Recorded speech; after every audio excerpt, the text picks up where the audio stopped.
Okay, here's the box. Very solid, nicely made with lacquered finish. And so if you want to open the box, you need to do some special moves. So there's the first one.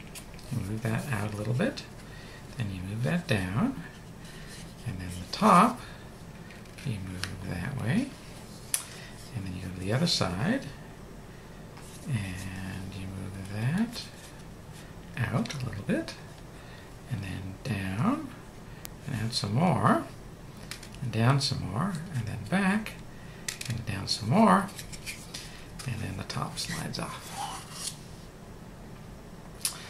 And this is only 10 moves. Some boxes are up to 21 moves. So then you can put it back together again.